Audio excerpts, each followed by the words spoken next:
Friends, नमस्कार। आज की वीडियो में मैं बात करने वाला हूँ एक ऐसे विषय के बारे में जिस विषय के बारे में हर व्यक्ति को, हर परिवार को चिंता रहती है। जब हम अपने बच्चे का विवाह करने का विचार बनाते हैं तो हमें उसके पार्टनर का चुनाव करते समय किन बातों का ध्यान रखना चाहिए, इस पर हर व्यक्ति को चिंता रहती है कि आने वाला सदस्य हमारे परिवार के लिए शुभ रहेगा या नहीं रहेगा, या हमारे बच्चे का उसके साथ जो विवाह हुआ है वो उनकी ज़िंदगी किस प्रकार की रहेगी। तो हम किस प्रकार से चयन करें अपने बेटी के लिए दामाद का और अपने बेटे के लिए बहू का, आज इस विषय पर चर्चा करेंगे। तो फ्रेंड्स, विवाह के लिए एक भाग्यशाली जीवन साथी का चयन करना होता है और परिवार के लिए ये बहुत बड़ा फैसला होता है। यदि हमारा फैसला गलत हो जाए तो परिवार ने जितनी तरक्की की है, जितनी सुख समृद्धि हासिल की है वर्षों की मेहनत के बाद, वो सब तबाह हो जाता है सुख। यदि हमारे बच्चे विवाह के पश्चात सुखी नहीं हैं तो हमारा सारे सुख खत्म हो जाते हैं। इस वीडियो में हम बात करेंगे कि कैसे आप अपने बेटे के लिए एक भाग्यशाली बहू और अपनी बेटी के लिए एक शुभ दामाद की पहचान ज्योतिष के माध्यम से कर सकते हैं। आप जानेंगे कि कुंडली के कौन से भाव बताते हैं कि आने वाला सदस्य आपके घर में खुशियां लेकर आएगा या नहीं।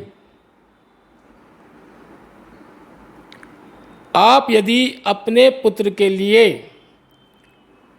कोई बहू ला रहे हैं तो सबसे पहले आपको ये देखना होगा कुंडली में कि उस लड़की की कुंडली में शुक्र और गुरु की क्या स्थिति है।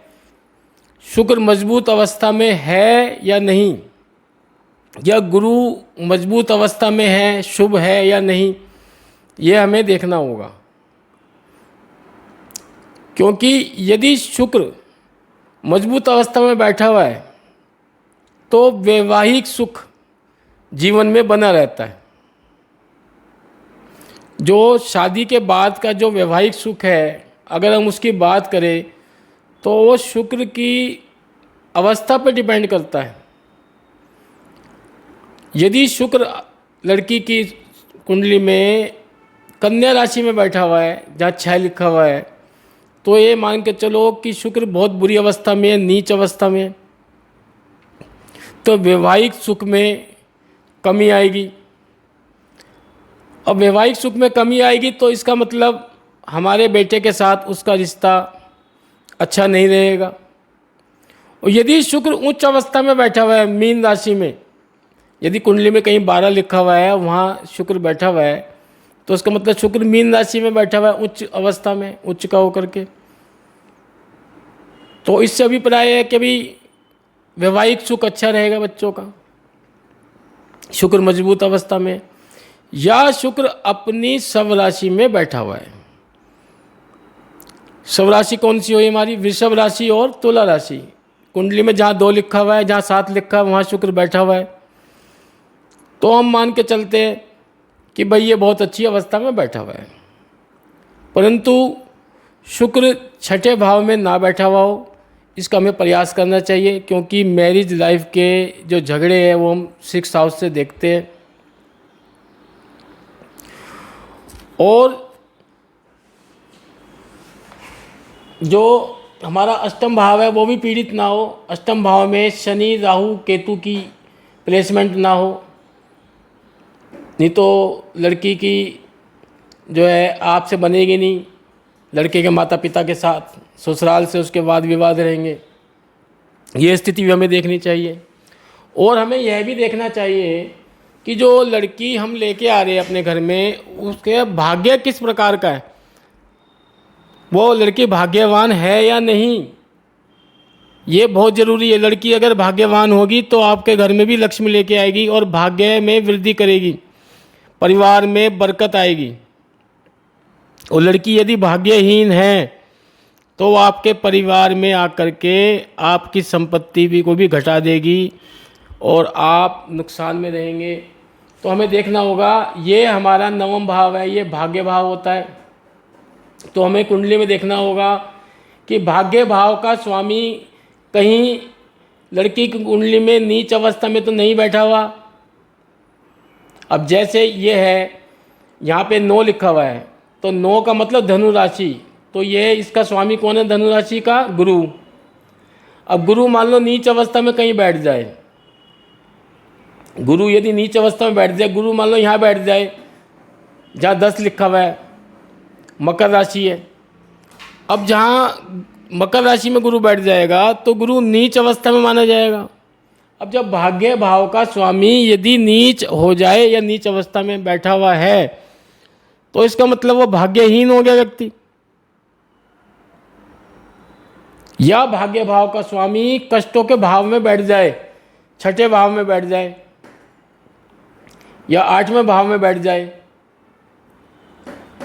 तो ये समझा जाता है कि भाई लड़की का जो भाग्य है वो उसका साथ नहीं दे रहा है, उसका साथ नहीं दे रहा है, तो आपके घर में आएगी तो आपको भी परेशानी का सामना करना पड़ेगा। और दूसरा हमें ये भी देखना होगा कि जो हमारा सप्तम भाव है ये विवाह का भाव होता है। सप्तम भाव का स्वामी कहीं पीड़ित अवस्था में तो नहीं बैठा हुआ। जैसे यहाँ पे तो 7 लिखा हुआ है, तुला राशि है, तो इसका स्वामी शुक्र हो गया। तो शुक्र यदि अच्छी अवस्था में बैठा हुआ है, मान लो यहाँ बैठा हुआ है तो उच्च अवस्था में, तो कोई दिक्कत नहीं है, कोई से भी घर में बैठा हो। या शुक्र यहाँ बैठा हो वृषभ राशि में, सब राशि में, तो भी कोई दिक्कत नहीं है। या शुक्र यहीं बैठा हुआ है तुला राशि में, अपनी राशि में, तब भी कोई दिक्कत नहीं है। तो कहने का मतलब ये है सप्तम भाव का स्वामी नीच अवस्था में ना बैठा हो। अब मान लो सप्तम भाव का स्वामी है, शुक्र है, वो यहाँ बैठ जाए, वो कन्या राशि में, तो नीच अवस्था में हो गया। तो ऐसे में तो झगड़े भी होंगे और तलाक की नौबत आ जाएगी यदि यहाँ बैठ गया 6th हाउस में, कन्या राशि में बैठ गया शुक्र, तो बहुत झगड़े होंगे। मैरिज लाइफ के झगड़े भी हम 6th हाउस से देखते हैं। और हमें ये भी देख लेना चाहिए कि जो लड़की हमारे घर में आ रही है वो उसका संतान पक्ष कितना मजबूत है। ये जो 5वां भाव है ये हमारा संतान पक्ष को बताता है, इसे लक्ष्मी भाव भी कहते हैं हम। तो ये भी मजबूत होना चाहिए। अब जैसे मान लो ये 5 लिखा हुआ है यहाँ पे, तो इसका स्वामी सिंह राशि है, स्वामी हो गया सूर्य। यदि सूर्य मजबूत अवस्था में बैठा हुआ है तो पंचम भाव आपका मजबूत है माना जाता है। सूर्य यहाँ बैठा हुआ है, सब राशि है इसकी, तो मजबूत हो गया। या सूर्य यहाँ बैठा हुआ है मेष राशि में, तो सूर्य उच्च का माना जाता है। या सूर्य लाभ भाव में बैठ जाए, या सूर्य भाग्य भाव में बैठ जाए, क्योंकि ये शुभ हाउस माने जाते हैं। 5वां 9वां ये बहुत शुभ हाउस माने जाते हैं, और पहला 3, और ये जो केंद्र भाव है 4था 7वां 10वां ये भी शुभ माने जाते हैं। यहाँ भी कोई ग्रह बैठा हो तो शुभ माना जाएगा। तो फ्रेंड्स, अब सप्तम भाव की बात करी, और अष्टम भाव भी लड़की का मजबूत होना चाहिए। अष्टम भाव जो है ये ससुराल से कैसे संबंध रहेंगे व्यक्ति के, वो ये दिखाता है। तो अष्टम भाव में कोई शनि राहु केतु कोई पाप ग्रह यहाँ पे ना बैठा हो, ये भी हमें देखना पड़ेगा। यदि संतान पक्ष हमारा मजबूत है तो विवाह के बाद संतान की प्राप्ति होगी, उसमें कोई कष्ट नहीं रहेगा, तो घर में खुशियाँ बनी रहेगी, ये भी बहुत ज़रूरी है। और यदि भाग्य भाव का स्वामी और कर्म भाव का स्वामी ये लग्न में बैठ जाते हैं तो स्थिति बहुत शुभ होती है, राजयोग बन जाता है। यदि लग्न का स्वामी भाग्य भाव में बैठ जाए तो भी भाग्य साथ देता है। तो भी अच्छा माना जाता है। लग्न भाव का स्वामी जैसे यहाँ पे एक लिखा तो मंगल हो गया, मंगल यदि भाग्य भाव में बैठा हुआ है तो अच्छी बात है। तो ये सब चीज़ हमें देखनी होती है। अब हम बात करेंगे, यदि हम अपनी बेटी के लिए कोई लड़का देख रहे हैं, कोई दामाद घर में ला रहे हैं, तो किस प्रकार हम उसका चयन करें। तो हमें सबसे पहले देखना पड़ेगा वो लड़के का जो भाग्य स्थान है वो मजबूत हो, जो कर्म स्थान है, रोजगार का स्थान है वो मजबूत हो, एकादश स्थान है लाभ भाव आय भाव का वो मजबूत होना चाहिए, और जो संतान पक्ष का भाव है वो मजबूत होना चाहिए। ये सब हमें देखना होता है। अब ये रोजगार भाव का स्वामी है, जैसे यहाँ पे शनि है, शनि मान लो यहीं बैठा हुआ है, या शनि यहाँ बैठा हुआ है कुंभ राशि में अपनी राशि में, तो इसका मतलब ये जो 10वां भाव मजबूत अवस्था में है। कहने का मतलब ये है कि 10वें भाव का स्वामी पीड़ित अवस्था में कहीं बैठा हुआ ना हो, नीच अवस्था में कहीं बैठा हुआ ना हो, ये हमें ध्यान रखना है। यदि 10वें भाव का स्वामी उच्च राशि में बैठा हुआ है या सब राशि में बैठा हुआ है तो 10वां भाव आपका मजबूत है, ये मान के चलो।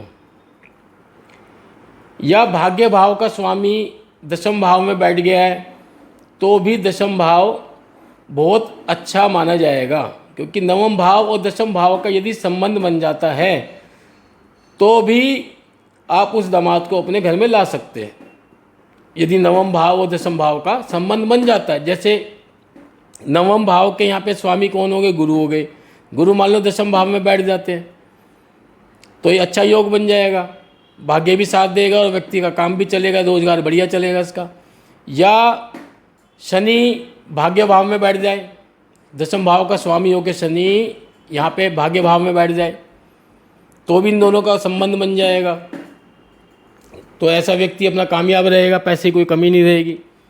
और दूसरा, यदि 9वें भाव का स्वामी हो, 10वें भाव का स्वामी यहाँ पे लग्न भाव में युति कर ले, दोनों यहाँ बैठ जाए, शनि और गुरु यहाँ बैठ जाए तो ये भी राजयोग बन जाता है इस तरह का।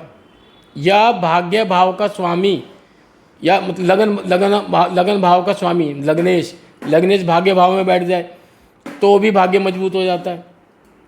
और दूसरा में ध्यान रखना होगा, हम दामाद लेके आ रहे हैं तो वो हमसे मिलजुल के रहे, ऐसा ना हो कि भाई हमारे साथ अच्छा संबंध ना रखे वो, तो उसका अष्टम भाव देखना पड़ेगा। अष्टम भाव में यदि राहु बैठा हुआ है या शनि बैठा हुआ है या केतु बैठा हुआ है तो ऐसा व्यक्ति फिर अपने ससुराल से वाद विवाद रखेगा, उनसे तर्क वितर्क रहेंगे, आपस में उनकी मेल जोल कम रखेगा उस ससुराल से, तो भी लड़की वालों को कष्ट होता है कि भाई हमारा दामाद तो हमारे घर आता ही नहीं है, मेल जोल करता ही नहीं है।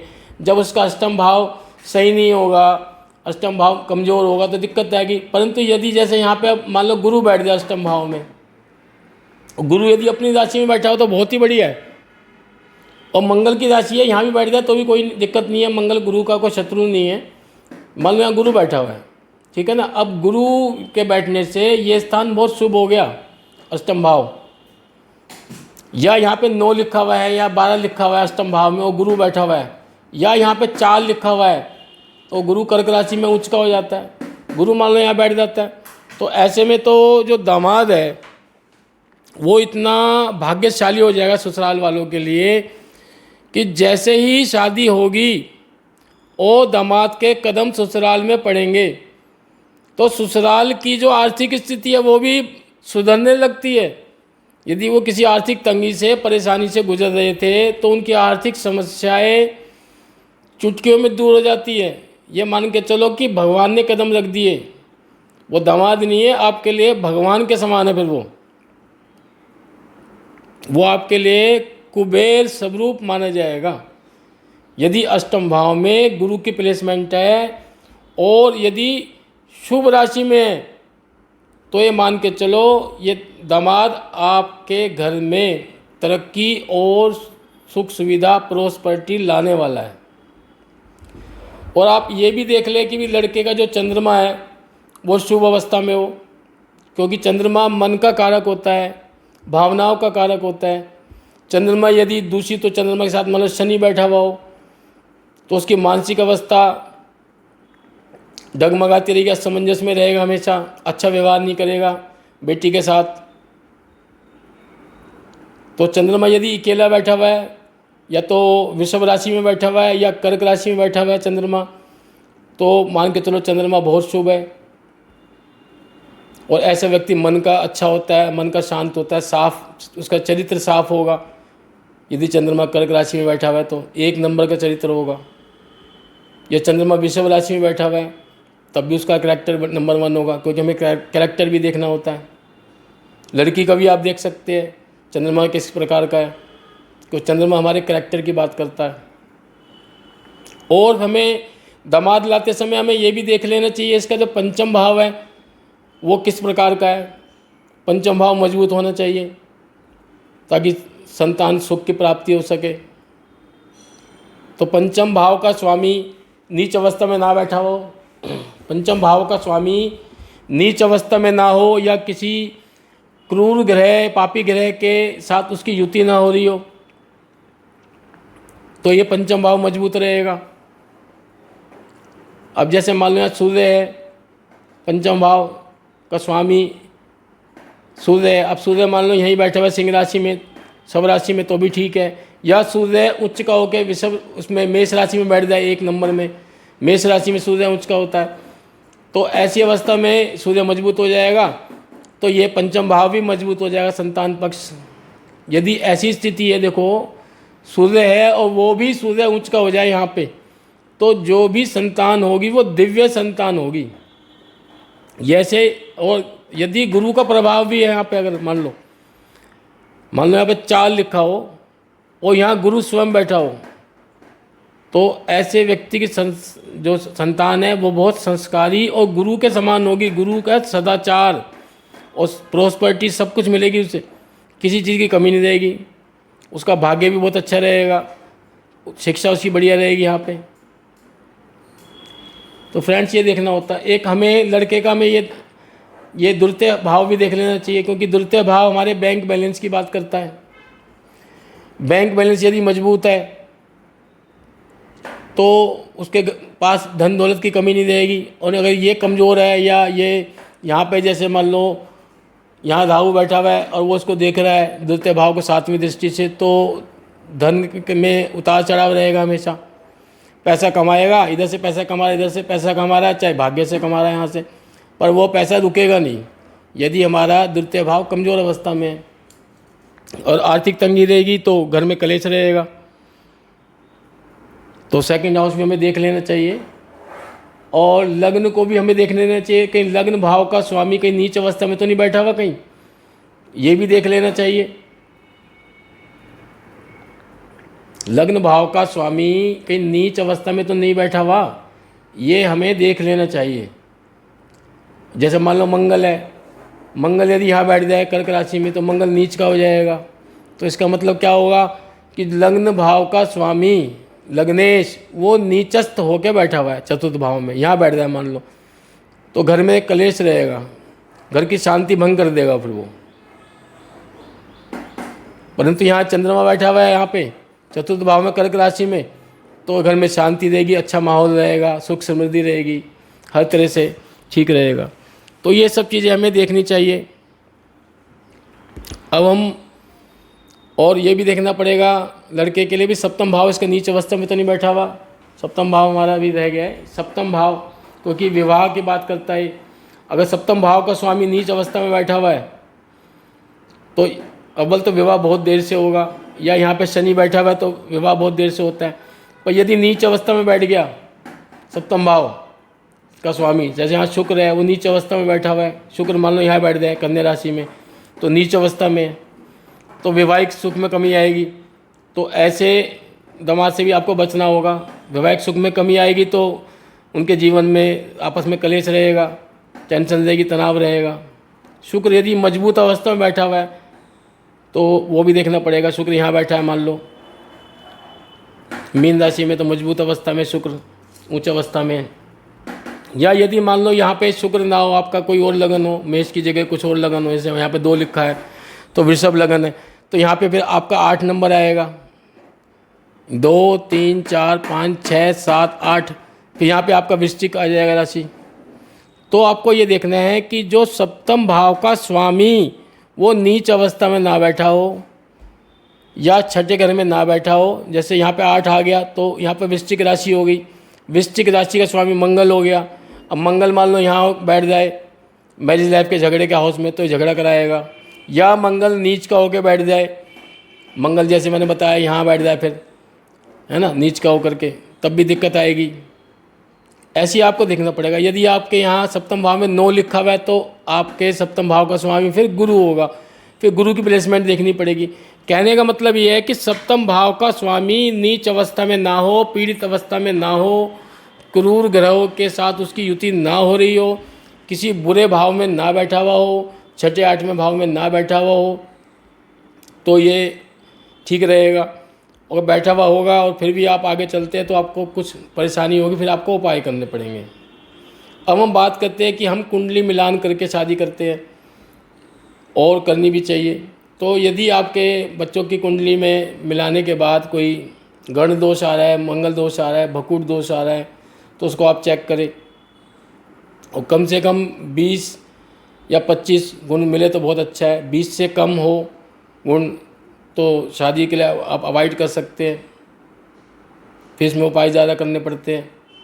और यदि मंगल दोष आ रहा है तो आप ये देखें इसका परिहार हो रहा है या नहीं हो रहा है। ऐसा नहीं कि आपने चेक किया ऑनलाइन कि मंगल दोष आ रहा है, भाई पहले चौथे सातवें आठवें 12वें में मंगल बैठा हुआ है लड़के के, तो आपने कहा भी लड़का तो मांगलिक है ना, लड़का मांगलिक आपने देख लिया और लड़की आपकी मालूम मांगलिक नहीं है। लड़की के पहले चौथे सातवें आठवें 12वें में मंगल नहीं बैठा हुआ तो लड़की मांगलिक नहीं है। तो आमतौर पे क्या कहते हैं, ये मांगलिक है, ये नॉन मांगलिक है, इसलिए विवाह नहीं होगा। पर ऐसा नहीं है, ये दोष करते भी है। तो इसका परिहार के लिए मैंने एक अलग लॉन्ग वीडियो बना रखी है कि मंगल दोष को किस प्रकार चेक किया जाए।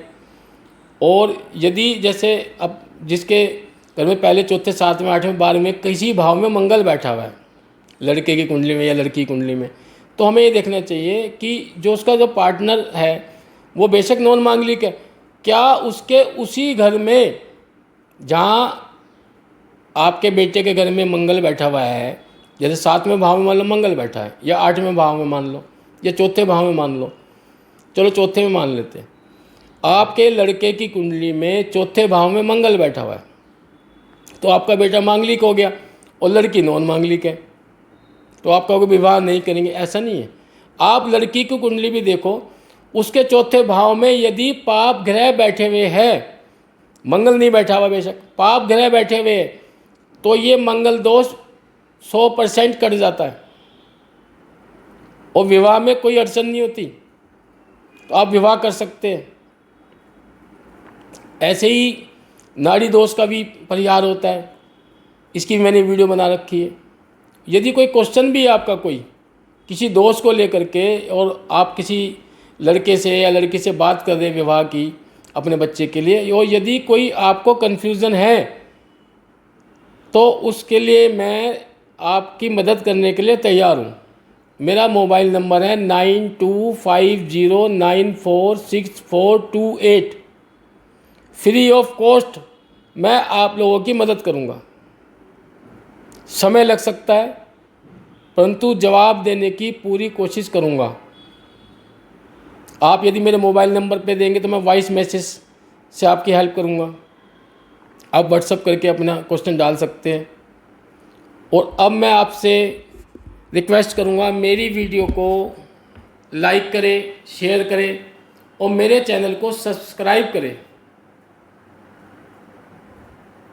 ताकि मैं आप लोगों की सेवा इसी प्रकार करता रहूं और मेरा हौसला भी बढ़ता रहे और मैं नई नई वीडियो आपके लिए बनाता रहूं।